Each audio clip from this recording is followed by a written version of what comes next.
Hi everyone, in this video I'm going to be describing the fuel model in the modular ECUs. This is actually based on a talk which I gave at PRI in 2016, but in this talk I'll be talking specifically about how to change the settings in the modular ECUs and where they are in the software and that sort of thing. Now in this talk I'm only talking about steady state tuning. I'm not going to cover transients, I'm not going to cover injector modelling either. But you need to understand the steady state before you can understand transients. Now we've all seen the famous Greg Banish Calibrated Success t-shirt. You can buy this from Summit Racing. I think it's cool. I'm not quite sure if it's a rhetorical question. He's saying this is actually really simple, why don't people get this? Or if he's actually saying actually there are quite a lot of variables in here and it's quite understandable if there's one of them that you don't get, because if there's one of them you don't get, then that's going to throw out your understanding of the rest of them.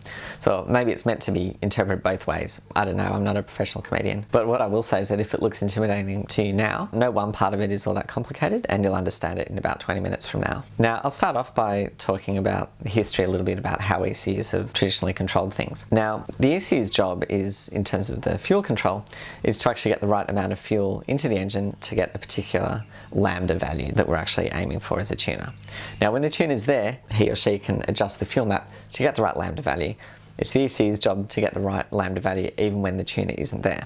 So that means that the ECU has to be aware of all the different conditions that can affect the lambda and has to be able to deal with those and be tuned to compensate for it. Now the fuel requirement of an engine varies with manifold pressure and to a lesser extent with RPM. So the obvious way, which is the way it's been done historically, is to have a table with manifold pressure on one axis and RPM on the second axis.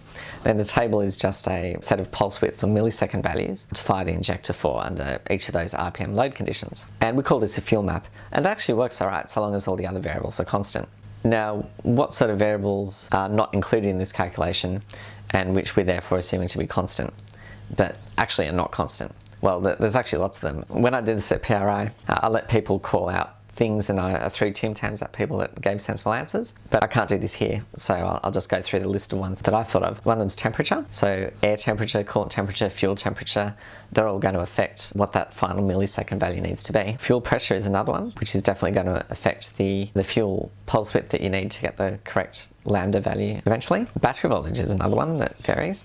The fuel composition, so if it's a different ethanol versus petrol blend. Another one I'm going to say is injector type, and you might say, well, that's not a real variable because that's not going to change once you tune the engine.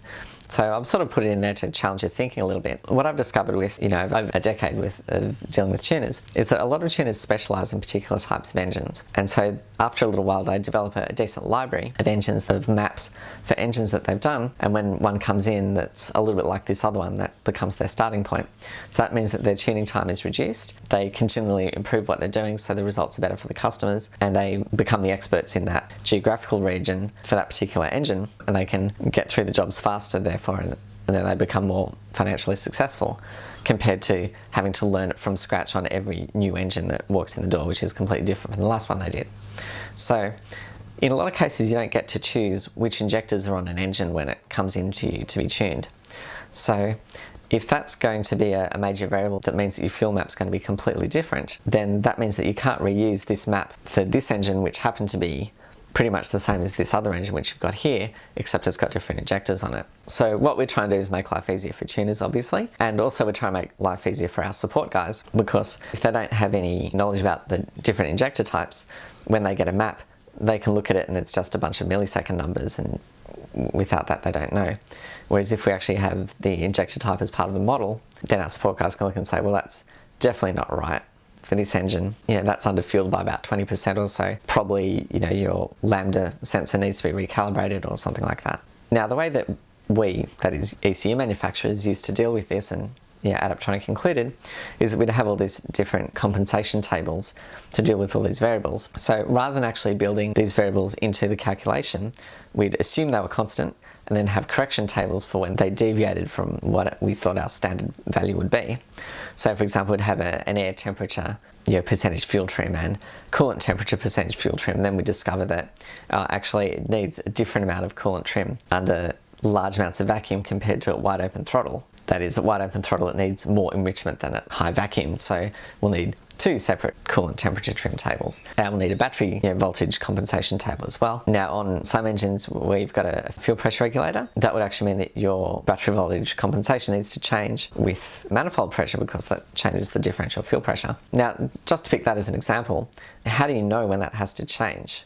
If you're a tuner and you don't have good data on these injectors, how do you know when your battery voltage compensation table is correct? You're certainly not going to unplug the alternator and put a variable power supply on the EFI system and run at different voltages until the lambda is correct. I've never seen a tuner do that. The most I've seen people do is make sure that the lambdas are still okay when they turn their headlights on and off and that sort of thing. And similarly for temperature changes, I mean, you can start when it's cold and drive it a bit and see what the numbers sort of want to be. When you've got an interaction between the coolant temperature and the air temperature corrections though, then how do you know which one needs to be changed? The more tables you have that interact with each other, the longer it takes to work out which ones are right and which ones are wrong, and it's also more work for the tuner to do. And to be honest, at some point you've got to take a step back and say, if we've got all these compensation tables to make up for the fact that all the variables that we've assumed are constant are actually not constant, and the only way that we know when any of these tables is right is empirically by actually tuning it, then maybe the model's not actually that good in the first place. The model being, you can have a two-dimensional array or a 3D map if you like, with RPM on one axis, manifold pressure on the other, and a millisecond value in there. And that's a good basis. That's the assumption. And I'm saying with all those corrections necessary for it to work well, that's probably not a very good model. So let's go back to high school chemistry and physics and actually derive a better model from first principles. So this is just the definition of air-fuel ratio, which is air-fuel ratio is the mass of air divided by the mass of fuel. And definition of lambda is the air-fuel ratio divided by the stoichiometric air-fuel ratio. Now in this one, the first equation there is called the ideal gas equation, or Boyle's law. And it's given as the pressure times the volume is the number of moles times the ideal gas constant times the temperature. Now these are absolute pressure and absolute temperature, which is important to remember. And the second equation down the bottom is the conversion of the number of moles into mass based on what you know is the molecular weight of the gas. Now a mole is 6.022 by 10 to the 23 molecules. Now we don't count the molecules though, we just work out from the weight and knowing what air is made of. In the old days we'd look up the molecular weight of air in the back of the textbook or something, but these days we can look it up on the internet. This next equation here is really the definition of a volumetric efficiency. It's given by the Greek symbol neta, which looks like an N except with a long tail. And that's the thermodynamic symbol for efficiency. And that's given by the volume of air that actually goes into the engine divided by the actual swept volume of the cylinder. Now, we know that in practice, it's going to end up being the volume of the cylinder anyway, right? Because it's not going to sit there with the other part of the cylinder being a vacuum. It's going to end up being the volume of the cylinder. That's what a gas does. It fills the available volume. But the question is, its pressure is going to be different from the pressure in the manifold because of inlet restrictions and that sort of thing. So the question is really, to get the same mass of air into the cylinder, what volume of air pressure at the manifold pressure will we have needed to get in there? You divide that by the swept volume of the cylinder and that's your volumetric efficiency. Now, when you substitute all these equations into each other and then rearrange them a bit, you end up with Greg Banish's famous t-shirt equation. Now, there's a scaling factor of 1,000 in there, so I don't know why that is. I assume it's because he's calculating fuel in grams instead of the SI unit, which is kilograms or something like that. But let's go over all the variables again and see which ones are constants and which ones we have to have some way of estimating. Now, M fuel is the mass of the fuel, which is what we're trying to calculate. The reason why we're trying to calculate that is because of what we said at the beginning. It's the ECU's job, amongst other things, to get the right amount of fuel into the engine. So that's what we need to calculate. Now MAP, which is manifold absolute pressure, it's something we can measure directly with a MAP sensor. Now to learn more about how to measure this accurately, you can have a look at the video that I did on input sensor setup and calibration. There's some funky requirements in terms of filtering because the MAP is not actually constant with time. The manifold air pressure jumps up and down as each cylinder does its intake stroke, and it gets charged up at a roughly constant speed by the air passing through the throttle body. So MAP isn't constant throughout the cycle, so we need to be a bit careful about that one. Now VE, volumetric efficiency, is what we can look up from the fuel map. So this is basically the replacement for our millisecond fuel map, and it's our model of how the engine behaves. Now please see my tuning modes video on what the load axis should be or could be, depending on what sort of engine you have, and how the VE is calculated. Once we've got the VE though, then we can put it into this equation. The VCIL is the cylinder volume, and the ECU knows this at setup time because it knows the capacity of the engine and how many cylinders it has. Rotors, same thing. T is the charge temperature. So that's the temperature of the air that's going into the engine. Now that's not the same as the air temperature measured from the air temp sensor, because the air is going to develop some sort of heat soak effect from the manifold, which is often heated up to engine temperature. So I'll do a separate article just on that very topic, but for now assume that we have the charge temperature. Now lambda, that's actually the lambda that we want, because we're calculating the amount of fuel that we want to achieve a given lambda that we want. So we looked that up just from a target lambda table, and the stoichiometric AFR either is an ECU setting, which you can enter as a constant, or if you're running a flex fuel setup, you can calculate it from the measurement of the ethanol percentage from the flex fuel sensor. Now there should be some implications of this formula, which I think probably a lot of us would understand intuitively, but when you actually see it in the formula, it makes sense as to why. One of them is that if you double the manifold air pressure, then all other things being equal, you'll need about double the amount of fuel going into the engine as well. It may sound obvious, but I have to answer the question because people ask it a lot. Why does the VE table look pretty much flat? You know, once you're on boost, why doesn't it keep increasing as the boost increases? Well, because it doesn't need to, because you've already got the map term in this equation here. You don't need to increase the VE as well, because the map's already increasing to give you the extra fuel. Now, another question we get asked is, if I change the target lambda, will the ECU automatically change the amount of fuel that gets delivered? And the answer is yes, you will, because lambda is already in this equation.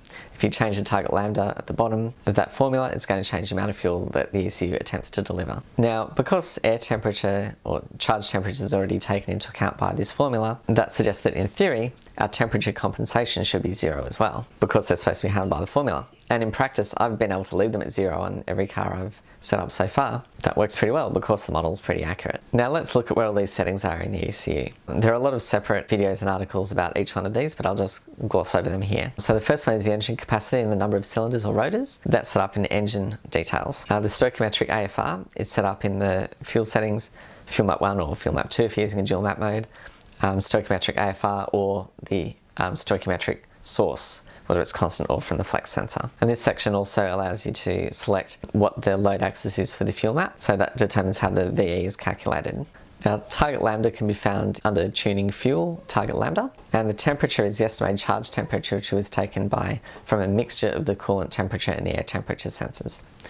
By default, we use the manifold heat soak percentage method, which uses a blend of those two sensors. And this is enabled in the basic setup tuning modes page. And then the heat soak percentages can be found under tuning fuel temperature corrections, manifold heat soak percentage. So this is the amount of weight given to the coolant temperature sensor. So 100% means that the ECU only looks at the coolant temp, which means that the heat soaking is so dramatic that it doesn't matter at all what the intake air temperature was, because it ends up being at the coolant temperature by the time it gets into the engine, all the way to 0%, which means that there's no heat soak at all from the engine, and the only thing that determines the temperature of the air going into the engine is the temperature of the air from the actual air temp sensor. Now, the map sensor and the temperature inputs are configured in the inputs menu, and there's another article that talks about those specifically. Now, this doesn't get you all the way to the injector millisecond value though. What it gets you is to fuel mass. There's a separate article on this, which includes the injector model, the minimum pulse width, fuel delivery, the effects of fuel pressure and fuel temperature on the fuel volume. And this also doesn't discuss transient throttle conditions, which is a separate article as well. Now finally, the ECU reports a lot of intermediate calculated values. So you can see things like the actual VE read from the fuel map, calculated stoichiometric value, calculated charge temperature, and so on by going into the gauge window and going to the intermediate calculated values section. You can also see this diagrammatically by going to the diagnostics calculation trace. The main fuel display shows this big fuel calculation which I just described, which is quite large, but you can click on an individual box in it and see the detail of how particular value is calculated as well. And this works not only when you're connected to an ECU, but also with the software simulator. Now, I encourage you to watch my other videos on the transient fuel calculation and also on the injector modeling, which is how we get from our fuel mass that we want to deliver into a millisecond value. Thank you very much.